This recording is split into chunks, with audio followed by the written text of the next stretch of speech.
Gorilla HF TV turagarutse twongeye kubasuhuza cyane cyane abakunzi b'urubyiruko kuko muri iyi minsi intego yacu ni ukuganiriza urubyiruko tukaganira ku bigendanye n'imibereho yabo ndetse n'ibibafasha mu buzima, hakamenywa n'ibyabangiza mu buzima hakabaho kubyirinda. Reka dutangire iyi topic y'ikiganiro cyacu iravuga ngo ibintu 10 byangiza ubuzima bw'urubyiruko, ariko reka mbasezeranye urubyiruko bagenzi banjye, nitugera kuri numero ya 7 irabutangaza. Ese wigeze bibaze impamvu hari urubyiruko rutsindwa mu buzima kandi rufite amahirwe menshi? Ukuri kurahari. Ukuri ni uko hari ibintu byinshi urubyiruko rukora buhoro buhoro bikarangira bibangije ejo hazaza habo.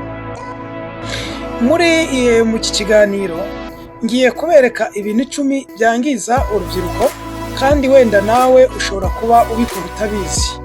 Hari byinshi waba ukora kandi muri ibyo hakaba harimo ibyakwangiza wowe ubwawe ariko utabizi.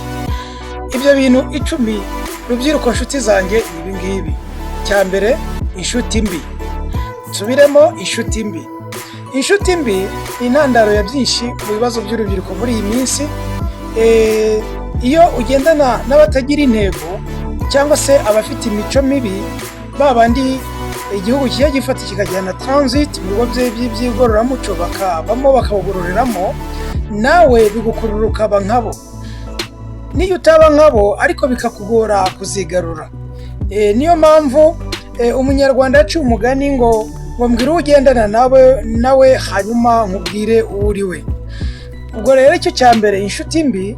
Rubyiruko nshuti zanjye muzi ubwenge, reba inshuti yawe mugendana ndetse n'icyo ashaka kukuganiriza, hanyuma ushungure uhitemo inshuti nziza ibasha kugufata mu buzima mu rugendo watangiye rwo kuba muri iyi si. Icya kabiri, kunywa ibiyobyabwenge n'inzoga. Iki kintu ni chronique, ni isi yose. Iyo ugeze ahantu henshi muri Afurika, mu bihugu bya Aziya n'Uburayi na Amerika na Oceania n'ahandi, usanga urubyiruko rwinshi rwibera muri ibi biyobyabwenge, inzoga, ndetse hakaba n'ibindi, n'itabi. Itabi nubwo ritakunda kuvugwa cyane, ariko urubyiruko rwataye umurongo rwageneye na za nshuti mbi, ruranga no kunywa ibiyobyabwenge. Benshi babaje bakubwira yuko babagira ngo babone uko basinzira. Ibi bintu by'ibiyobyabwenge rero bituma utakaza ubwenge mu gufata ibyemezo, bikagusenya buhoro buhoro kugeza ubwo uba ntacyo ukitayeho, aho igihugu nacyo kibona ko ntacyo ukikimariye. Icya gatatu, gukoresha nabi za social medias. Aho umurongo w'isi ugeze biragaragara uko abantu bose bakangutse. Kera abanyarwanda bajyaga bicara bakagira inama abana babo, ariko ubu amakuru menshi ntibagishaka kuyavana ku babyeyi, ahubwo bayakura kuri za social medias. Muri izo social medias nka TikTok iriho urubyiruko rwinshi, na Instagram ndetse na WhatsApp, ubona ibiganiro iyo urungurutse gato mu biganiro urubyiruko ruganira, ubona rwose ari ibintu bidafite umurongo ndetse bibayobya. Benshi bibereye muri za pornography n'ibindi. Guhora kuri Telegram, kuri telefone amasaha yose bigabanya igihe cyo kwiga ndetse no gukora ibintu bifite akamaro. Rubyiruko rero mugabanye, ugerageza ubuze ubwenge, ugabanya amasaha n'igihe wajyaga umara kuri izo mbuga nkoranyambaga, TikTok, Instagram na WhatsApp, cyane cyane muri rusange kuri telefone. Icya kane, turi mbibutse yuko abakurikira Gorilla HF TV mudukunda natwe tubakunda, twabasabaga ko kuduha umusanzu wanyu, mukande ku ijambo ritukura rihanditse subscribe cyangwa se s'abonner mu gifaransa, hanyuma ukande like and comment, ujye munatubwira munaduha n'amakuru mudufashe uko mufata kino kiganiro cyacu. Icya kane, ni gukunda amafaranga byihuse. Urubyiruko rwinshi ruharanira gushakisha uburyo babaho ndetse muri iyi si ntabwo wabaho udafite amafaranga, nabo bagerageza gushakisha uburyo babaho, ariko hari ubwo baba bashaka gukira byihuse. Urubyiruko rwinshi rukaba rutsindwa vuba, bikarujyana mu nzira mbi nk'ubujura cyangwa se amasikemu. Sikemu dushaka kuvuga ni aho abatekamutwe kuri za social medias, aho bazana ibintu bidafite umurongo, aho baba bakurura urubyiruko kwinjira kubikandaho ngo bagende bajye bakoreho amafaranga, cyangwa se abandi bakazana utudege mujya mutubona kuri ziriya mbuga nkoranyambaga, aho afata yirirwaho ku kadege ashyiraho 500 rimwe, wenda akagira amahirwe akayabona 5 cyangwa se ibihumbi 10, ariko uwo mwanya amafaranga yose akaba yayamariyeho. Ibyo rero biri mu bintu bizana bituma abantu bashaka gukira vuba, harimo n'urwo rubyiruko, kandi binyuze mu nzira mbi zo kudakoresha imbaraga no gutekereza cyane. Icya gatanu ni ubunebwe. Ubusobanuro bw'umunebwe ni ukutashaka gukora kandi ufite imbaraga, ufite ibindi bikurangaje aho kugira ngo ukore ibyakutuma ubaho, dore ko isi aho igeze ntabwo wayibamo udakora, yaba ukoresha imbaraga ndetse n'ubwenge. Ubunebwe ni umwanzi w'iterambere rero. Umuntu udakora cyangwa se urubyiruko rudakora ruba rwikurura mu bibazo bikomeye. Nta muntu ushobora gutsinda adakora cyane. Iteka ryose gutsinda, ndetse n'ikipe mu kibuga iyo ikina irakora cyane kugira ngo ibone ibitego. Buri wese agomba gutekereza icyo yakora cyamubeshaho muri future ye, mu gihe cye kizaza kikazabeshaho n'umuryango we. Rubyiruko murabyumve cyane. Icya gatandatu, nutita ugomba kwita ku burezi, cyangwa se urubyiruko rutita ngo rudashyira imbaraga mu kwiga. Icyo ni icya gatandatu. Kwanga kwiga cyangwa kudaha agaciro ishuri bigira ingaruka zikomeye ku buzima bw'ejo hazaza h'urubyiruko.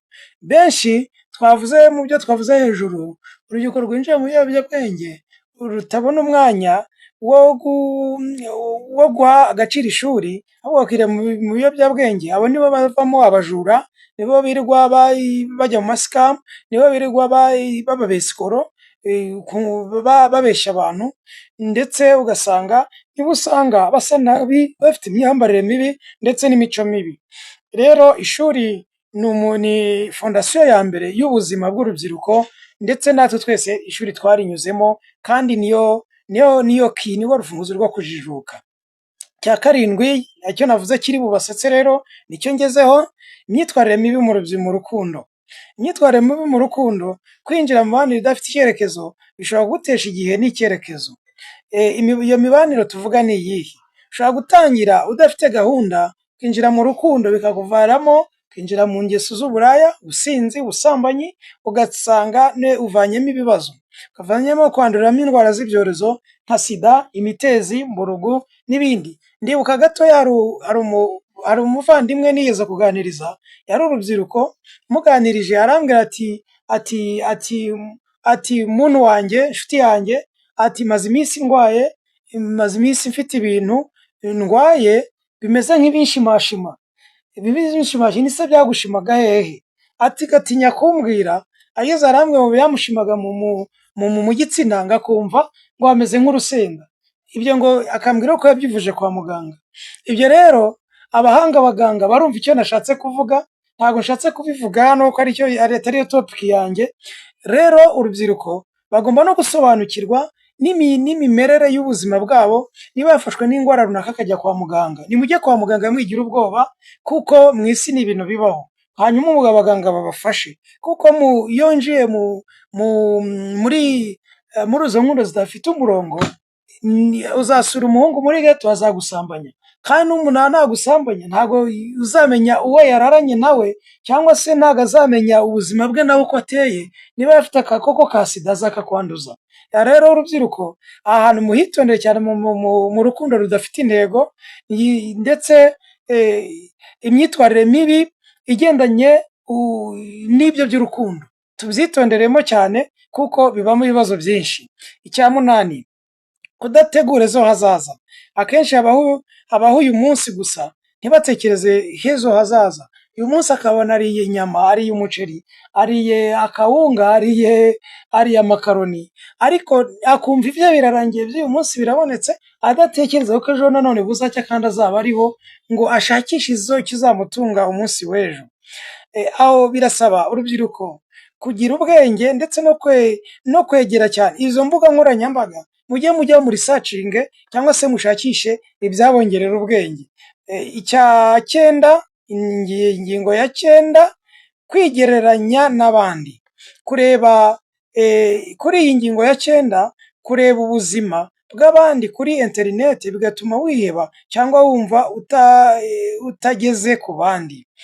Benshi kubera urubyiruko rwinshi rubera ku mbuga nkoranyambaga, usanga ubuzima bwabo babushakira ku ma interineti kuri za social medias, babona urubyiruko wenda bari mu kigero kimwe, abo bari mu kigero kimwe cy'ubukure cy'imyaka, ugasanga abayeho neza, bigatuma we yiheba, yumva atazashaka, yumva atazabona imodoka, yumva atazabona amafaranga, yumva atazabona iduka nk'irya mugenzi we, mbese bigatuma yiheba. Benshi urubyiruko rukavanamo kwiyahura. Ingingo ya 10 ariyo nayo ya nyuma, kubura intego mu buzima.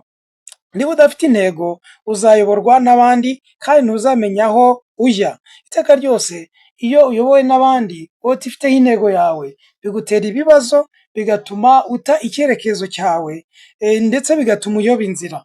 Intego idufasha kugira inzira umuntu ayoboka, ndetse iyo nzira ikazamufasha. Niba ushaka guhindura ubuzima bwawe rero, tangira wirinde ibyo bintu 10 mubwiye, kandi niba urimo ukunda ibiganiro byacu